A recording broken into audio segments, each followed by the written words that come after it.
حمدو، طمنا على إصابتك ومتى ستعود للملاعب؟ أول شيء بسم الله الرحمن الرحيم. نحب نشكر قناة 218 على استضافتهم، ونشكرك أنت يا زهد، ونشكر الأستاذ خيري. نحب نشكركم على هذه الاستضافة. بالنسبة لي إصابتي الحمد لله يعني بالنسبة لي إصابتي زي ما تقول الحمد لله أنا تو تعافيت ورجعت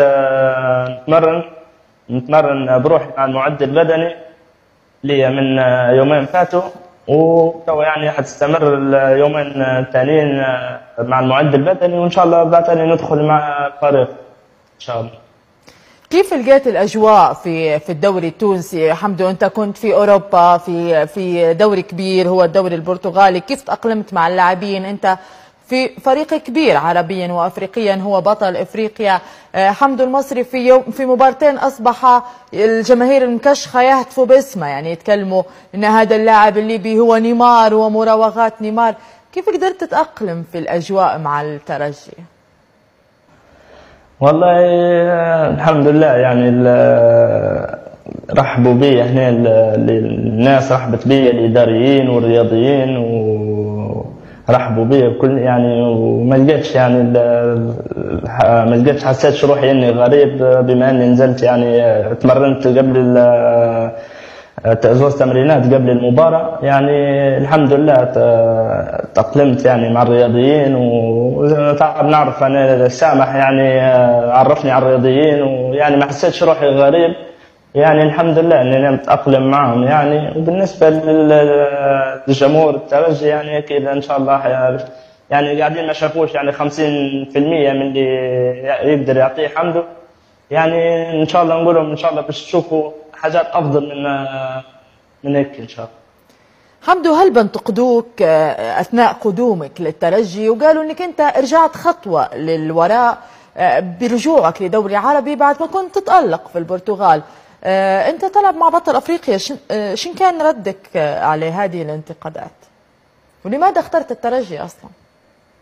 والله بصراحة شفت يعني على التواصل الاجتماعي، والواحد شفت أكثر شيء يعني يقولوا حمدو أنا تراجع خطوة للخلف.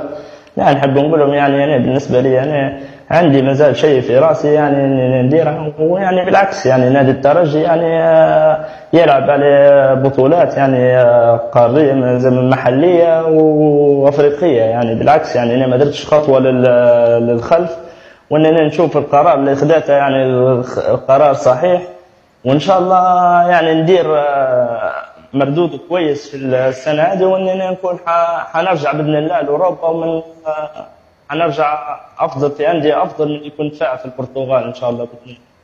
نعم حمدو، المنتخب الوطني مباراه حاسمه يعني تقريبا شهر وشويه يفصلنا عليها، هل صراحه انت والمجموعه اللي معاك قادرين على وضع اسم ليبيا في كان 2019 في مصر؟